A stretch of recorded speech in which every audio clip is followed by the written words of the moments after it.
வணக்கம். நான் சிவ விவேதா.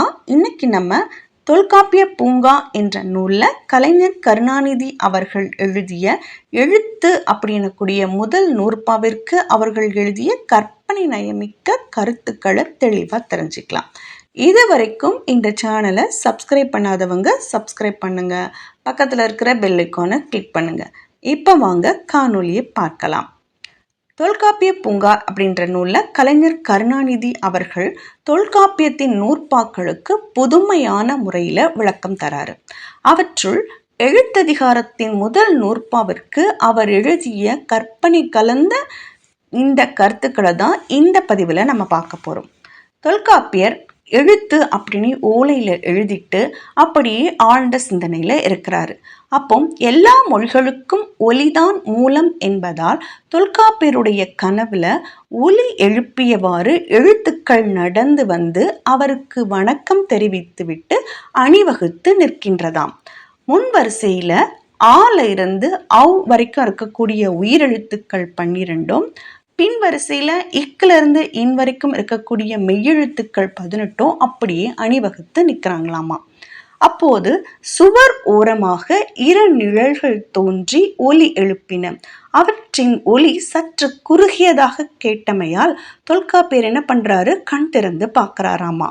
ஒரு நிழல் என் பெயர் இகரம் என்றது, மற்றொரு நிழல் என் பெயர் உகரம் என்றது. உடனே தொல்காப்பியர் அந்த நிழல்களை பார்த்து, நீங்கள் குற்றியலிகரம் குற்றியலுகரம் என்ற வரிசையில் இடம்பெறுவீர்கள், முதல் எழுத்துகள் 30 வரிசையில் உங்களை அமர வைக்க முடியாது அப்படின்னு சொல்லிட்டாராம். உடனே என்ன ஆகுதான், நம்மளுடைய ஆயுத எழுத்து இருக்குது இல்லைங்களா, அது என்ன பண்ணுதான், கம்பு ஒன்றை ஏந்தி கொண்டு ஒரு புதுமையான உருவம் தோன்றி, இந்த 30 எழுத்துகளோடு என்னை இணைத்து கொள்ள ஒத்துக்கொள்வீர்களா அப்படின்னு கேட்டச்சான். தொல்காப்பியர், நீ ஆயுதம் ஏந்தி ஆயுத எழுத்தாக வந்தாலும் உன்னை முதல் வரிசையில் நிற்க வைத்து விடுவேன் என்று நினைப்பா அப்படின்னு கேட்டாராம்.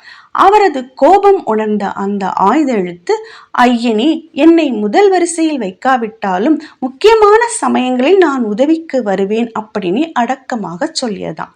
தொல்காப்பியர் கேலியாக சிரித்து கொண்டே எழுத்ததிகாரத்தின் முதல் நூற்பாவை எழுதி முடித்துவிட்டு, நீ எனக்கு உதவிட வருகிறேன் என்றாயா, நல்ல வேடிக்கை அப்படின்னு சிரிச்சுக்கிட்டே என்ன பண்றாராம், சொன்னாராம்.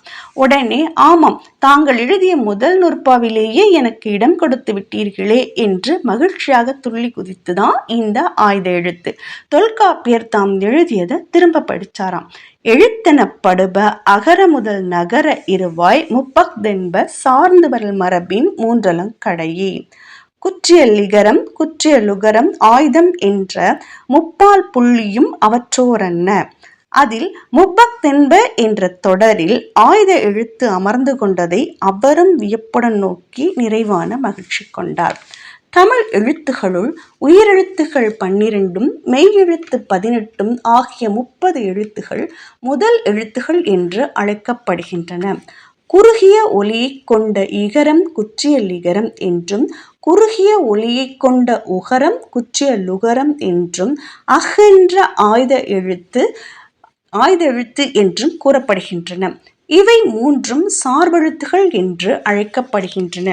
இவை தனித்து இயங்கும் ஆற்றல் இல்லாமல் பிற எழுத்துகளோடு பொருந்தி வரும் தன்மை உடையனவை.